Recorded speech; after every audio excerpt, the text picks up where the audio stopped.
Hi everyone, welcome back to the channel. In this video, we're going to talk about some more signs of the stock market bubble. Now, this is something I made a few videos about on my channel. First, it was talking about Shopify's valuation and how that didn't make any sense. And then I made a video on the electric vehicle stocks and how there was no way to justify their valuations. And just a couple days ago, another short seller came out with a report against one of these electric vehicle stocks. So what we're going to do is go through it and see what the real story of the stock is. The stock is Workhorse, and this is one that has been hyped up a ton on YouTube. You see all these YouTubers hyping up this stock that, it's an electric vehicle company. They have a nice vision, but they haven't done anything yet. And you have all these people claiming it's going to be the next Tesla. So what we're going to do is go through this report and see what this short seller found about Workhorse and why they are short the stock and why they think it's ultimately going to zero. And as always, I'll have a link to this report in the description if you want to read the whole thing for yourself. So let's get right into this report. So here is a rundown of the summary. First is this company's vehicles have mechanical problems where there was a failure with a parking brake that caused one of the USPS prototypes to roll down a hill and ended up injuring someone. Then there's all the talk about the Postal Service contract. So everyone making videos about the stock on YouTube is saying that the stock is going to go through the roof because they're going to be awarded a contract for billions of dollars from the United States Postal Service. Now, despite that, most investors in this company are just taking that at face level instead of actually researching how much that would benefit the company. And what this short seller found out is that the Postal Service contract isn't all that it's made out to be, and another company that was in competition for the Postal Service bid actually dropped out of consideration because they said any award would not be material. There's also the development that major customers like UPS have already moved away from Workhorse. So that is something that limits their future growth. Even if they do get a contract from the Postal Service, what other customers are they going to have? Because the price that Workhorse is currently at priced in a lot more than just the Postal Service contract for a few $1 billion.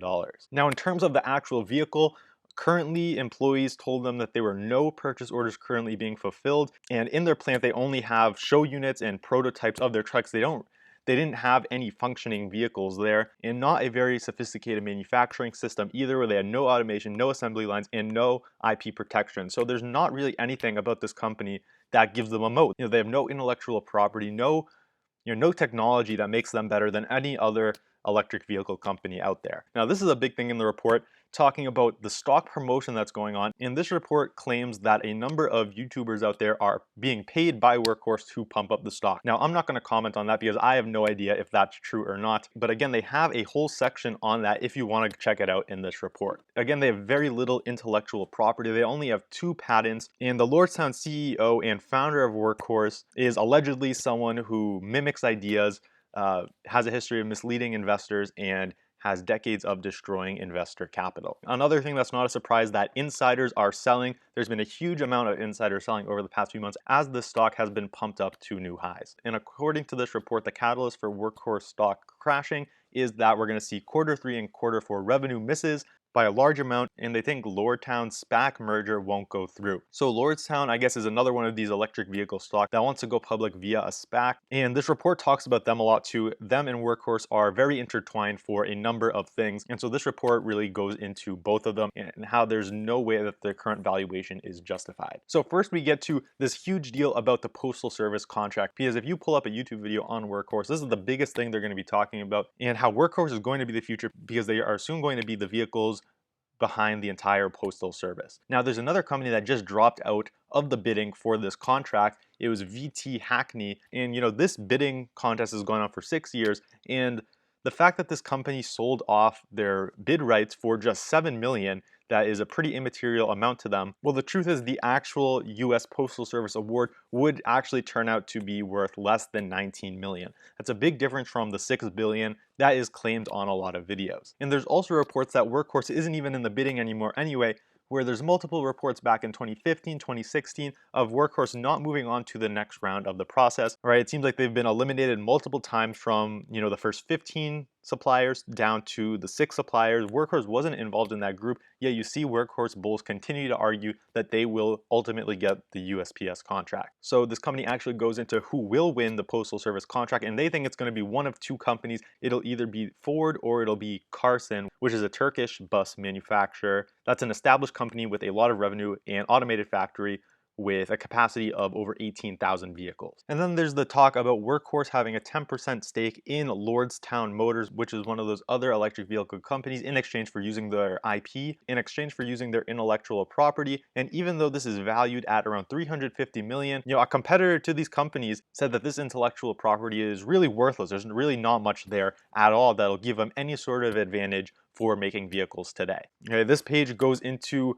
the lead engineering and manufacturing staff at Workhorse, and talks about how a lot of these engineers at Workhorse don't really have the background that you would think is needed to be able to develop these new electric vehicles. Okay, here is the part about YouTube stock promotions. This is a pretty bold claim by this short seller that a bunch of these YouTubers are being paid by Workhorse allegedly to promote their stock. Obviously I don't have an opinion on this. I have no idea if that's true or not. And so I'm not going to show the names of the individual YouTubers that are mentioned in this report. But again, I will have the link to this in the description if you want to check it out for yourself. And again, we have Workhorse, the company. They have a history of shady financial partners where they've been charged and investigated from the SEC, and they have been banned from the FINRA for stock manipulation and fraud. Then we get to the insider sale. So ever since the stock has had the huge run up back in June, there's been a ton of insider selling. And so, a few insider selling here and there isn't going to be a huge deal, but when you see such heavy selling like this, you have to wonder what's going on and who's buying from them, because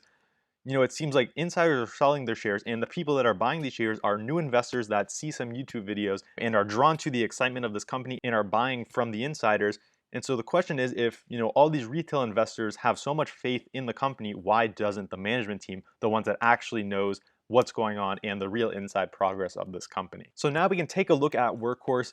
Again, this used to be a SPAC that merged with Workhorse. So, the stock was at $5 when the merger was announced, and since then it's jumped up and it's got as high as $30. This report came out, and there was a huge jump. The stock was up 12% on Friday. And that is the thing that usually happens when a short report comes out on a company. There is usually going to be a pump in the stock as everyone expects it to crash. That's the same thing that happened with Nikola. Even though the stock has been down a ton since when the report was initially published, in the first few days there was a jump in the share price. Now, if you look at the valuation of this company, their market cap's currently $2.5 billion, which for a company that isn't even really making any money yet doesn't seem to make sense. And of course it doesn't make sense. So I think this is just another sign of what's happening in the stock market. We're seeing this speculative bubble inflate in the stock market, where a lot of these speculative companies that seem to have no earnings and no real advantage that will allow them to even exist in 5 to 10 years are being invested in by new investors who just like the story and like the appearance of what potential they have. And so am I shorting the stock? The answer is probably not. I did give it some thought, but most of the time I like shorting stocks through options, because that gives you the opportunity for more upside and less downside compared to just shorting the actual stock. The problem with the options right now is that the implied volatility for the stock is so huge and the options premiums are so inflated that really no matter which way you trade this stock, it's very unlikely that you are going to make that good of a return. Where these are the options for January 15th, so a few months out. And so, even if you buy a put at the money for the strike of $26, based on the premium, the stock is going to have to get to under $19 for you to even break even on that trade. And so for that reason, I'm not super interested in shorting the stock through options. However, I do see an opportunity with selling options for the stock. So when premiums are high like they are with this stock, the best thing to do is usually be an options seller, not an options buyer. So that is something I'm taking into consideration. I might do some sort of call spread out of the money. That way I'm allowed to collect these inflated premiums, and as long as the stock doesn't run up to where my strike prices are, then I would be able to keep that money. And this is another sign of the electric vehicle stock bubble being blown up even more, where first we saw Nikola, a stock that was hyped up, and then it turned out, there was a lot of shady misinformation going on with the stock. Now we're seeing this alleged again with Workhorse, and so we might be starting to see this bubble finally start to pop, where if we take a look at where Nikola stock is right now, they're way down from when the report came out. I think they were at like $40 or $50. And right now they're at under $25. So this is the lowest Nikola's been at in a while. And we can also take a look at some other electric vehicle stocks. Another one is HYLN, right? Another one of these electric vehicle stocks has had a really rough week, going from over $50. Right now they're sitting at under 30. So, I'm not predicting anything. I wouldn't be surprised at all if these stocks just jumped right back up to their highs, but there is some trouble for these stocks that I consider a bubble because I don't see any way to justify their current valuation. And so all in all, I don't really care about any of these stocks. To me, they're just noise in the stock market. But what I am interested in paying attention to is seeing what the investor sentiment for these types of stocks are, because the more inflated that these bubbles get for these type of speculative stocks, that's when I'm going to start to be extra cautious in the stock market if I'm planning on buying into a new position, because the more speculative activity there is in the markets, that's the worse everything is going to be when the bubble ultimately pops. So that's all I wanted to show you for this video. If you found some value out of this, hit the like button to help out my channel. And if you're not subscribed yet, do it right now. And so that's it for this video, and I'll see you on the next one.